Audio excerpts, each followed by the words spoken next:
Europe 1. Le grand direct de la santé avec Jean-Marc Morandini et aujourd'hui Anne Cazaubon, Véronique Devillèle, Isabelle Quenat, le docteur Gérald Kierzek et Thierry Lhermitte.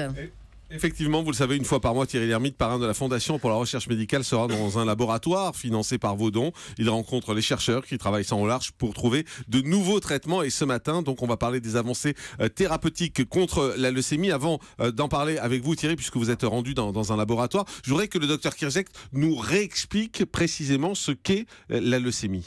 La leucémie, c'est un cancer du sang. Et vous savez, quand on a des cellules sanguines qui sont mûres, les globules rouges, les globules blancs, avant d'arriver à ces cellules mûres, il y a tout un certain nombre d'étapes, ce qu'on appelle l'hématopoïèse. Dans la moelle osseuse, dans nos os, on a une moelle osseuse qui va fabriquer, à partir des cellules souches, des globules. Mais entre la cellule souche et les globules, eh bien, il y a un certain nombre de divisions cellulaires, de maturation cellulaire. Et tout ce processus peut être victime, à un moment donné, soit d'anomalies génétiques, en tout cas d'anomalies qui vont aboutir à ce que les cellules mûres soient des cellules anormales. Et cette accumulation, cette prolifération de cellules anormales qu'on appelle les blastes, ce ne sont pas des globules rouges, ce ne sont pas des globules blancs, ce sont soit des lymphoblastes, soit des myéloblastes, et ce sont des cellules cancéreuses qui vont proliférer de manière anormale, soit dans une lignée qui est une lignée myéloïde, soit lymphoïde. Et en fonction de la différenciation et de ces deux lignées, vous avez des leucémies différentes. C'est pour ça qu'on entend parler de leucémie myéloïde ou de leucémie lymphoblastique, par exemple, en fonction des cellules. Ce sont des cellules qui vont se diviser anormalement, proliférer anormalement,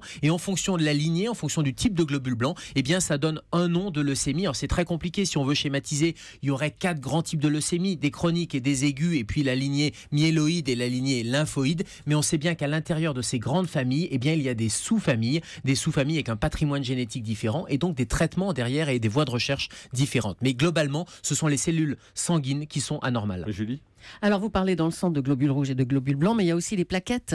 Qu'est-ce que c'est les plaquettes ? Alors les plaquettes, les globules rouges, on sait que ça transporte l'oxygène. Les globules blancs, c'est plutôt les défenses immunitaires. Et les plaquettes, ça va permettre de faire l'hémostase, d'arrêter un saignement. Donc ça, ce sont les 3 grandes lignées qui viennent toutes de la moelle osseuse, vous avez raison Julie, et qui viennent toutes de ces cellules souches. Et elles vont se différencier, mais généralement la leucémie, ce sont plutôt les globules blancs qui vont être atteints et pas les plaquettes. Alors Thierry, vous vous êtes rendu dans un laboratoire qui concentre justement ses recherches sur ce qu'on va appeler le cancer du sang, Voilà. pour simplifier. Absolument, j'ai rencontré le professeur Hermine, qui est chef du service d'hématologie de l'hôpital Necker Enfants Malades à Paris, qui dirige également un laboratoire de recherche spécialisé sur les maladies du sang, l'Institut des maladies génétiques, qui s'appelle Imagine, qui est tout nouveau, qui a 2 ans à Paris, et qui a proposé récemment des approches thérapeutiques très innovantes pour certaines leucémies. Voilà. Et je crois que c'est compliqué de déterminer les causes de la leucémie. Les causes de la leucémie, elles sont génétiques d'abord. Alors génétique, ça veut dire elles ne sont pas héréditaires. Il y a des formes familiales qui sont extrêmement rares, c'est moins d'1%, mais elles sont génétiques et alors elles sont probablement environnementales, on ne sait pas trop. C'est vraiment des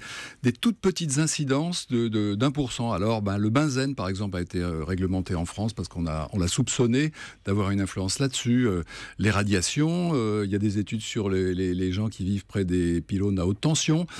Malheureusement, les chimiothérapies et radiothérapies sont probablement impliquées là-dedans, mais tout ça, c'est des toutes petites incidences. C'est 1% des gens qui ont eu des chimios et des radiothérapies qui risquent de développer une leucémie.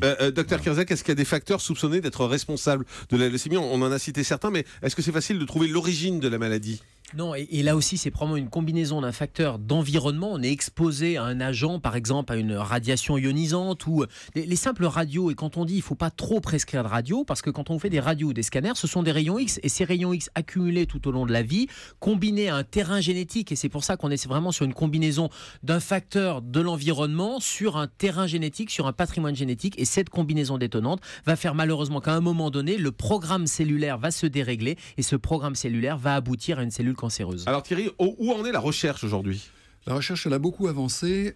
Alors déjà, il faut dire qu'il y a vraiment 2 grandes sortes. Il y a les leucémies aiguës, qui ça c'est de l'urgence médicale, et puis la leucémie chronique. Alors la leucémie aiguë, ça se présente avec des signes cliniques très graves. C'est une urgence vitale en quelques jours, quelques heures, quelques fois. Et les traitements, c'est la chimio, c'est la greffe de moelle quelquefois. Mais récemment, il y a eu des avancées significatives avec des thérapies ciblées, des thérapies particulières immunitaires, et puis le fait de priver les cellules cancéreuses de fer. Et c'est là-dessus que Olivier le projet Hermine Olivier Hermine travaille Ouais. a été financé par Donc, la FRM. c'est le chef du Voilà. service hématologie que Voilà. vous êtes allé voir à Necker. Quelles sont les découvertes qu'il a réalisées? Eh bien justement, on s'est aperçu que le fer était indispensable pour l'hémoglobine et il est encore plus indispensable aux cellules cancéreuses. Alors on s'est dit, peut-être si on privait les cellules cancéreuses de cet apport de sang, ça pourrait être très efficace. Et effectivement, il y a des essais cliniques qui sont là-dessus et il y a, ça va être sur essai sur l'homme très très prochainement et c'est assez efficace. Docteur Kazek. On voit bien que dans les stratégies de recherche, avant c'était la chimiothérapie, et c'est encore le cas dans des leucémies aiguës très graves où il faut tout de suite taper très fort avec de la chimiothérapie. Mais on tape finalement sur le symptôme et pas sur la cause. Là, ce qui est intéressant, soit avec les travaux du professeur Hermine qui vont aller priver de carburant finalement la cellule cancéreuse, elle a besoin de carburant cette cellule parce qu'elle se divise plus vite que les autres, donc on la prive de carburant. On va aller chercher la cause, c'est-à-dire qu'on va remonter bien en amont du symptôme. Mais il y a d'autres thérapies, quand on parle beaucoup de thérapie génique ou de greffe de cellules souches, on va remonter jusqu'à la souche, jusqu'à la moelle osseuse pour aller justement enlever les mauvaises cellules, éventuellement les reprogrammer ou en tout cas injecter d'autres cellules qui, elles, sont des cellules qui sont bien programmées. Mais avec ce que vous avez vu dans ce laboratoire, est-ce qu'on arrive à des guérisons ou pas encore? Oui, on arrive à des guérisons, bien sûr. Il faut raconter vraiment une aventure extraordinaire qui n'est pas dans ce laboratoire. C'est un grand succès qui a été obtenu par l'équipe du professeur Hugues Deté. C'est vraiment un cancer qui était fatal pratiquement dans tous les cas et qui maintenant se guérit à 95% sans chimiothérapie. C'est un traitement qui associe l'arsenic et l'acide rétinoïque, qui est un dérivé de vitamine A. C'est vraiment de la vitamine A qu'on donne et qui permet une guérison à 95% des patients. 95%. Ouais. Ah oui. Alors c'est un cancer qui n'est pas très répandu, qui est très particulier, c'est 10 à 15% des cancers, et ça c'était dérivé de la pharmacopée chinoise, et en revenant de Chine, ils ont appliqué cette thérapie. Voilà. Ah, on a beaucoup d'appels qui nous arrivent au standard d'Europe 1. On va prendre Suzanne par exemple. Bonjour Suzanne. Bonjour. Bienvenue sur l'antenne d'Europe 1. Vous-même vous avez une leucémie, c'est ça? Oui. Et vous dites mon docteur ne me donne rien. Et Oui, parce que je suis trop âgée. Parce que vous êtes trop âgé. Mais pas que pour ça. Thierry Lhermitte a envie de vous répondre. Il se trouve que 30% des leucémies chroniques ne sont pas traitées parce qu'elles n'empêchent pas de vivre. Voilà. Voilà, Tout simplement. exactement. Absolument. Et que les symptômes on le découvre à l'occasion d'une analyse sanguine et on dit, oh là, vous avez une leucémie chronique, mais ça n'est pas grave, on vit avec. Et Voilà. on vit pas trop mal. Voilà. Très bien. Ça veut dire que vous n'avez pas de symptômes. Si on ne vous l'avait pas dit, Suzanne, vous ne le sauriez pas. Exactement.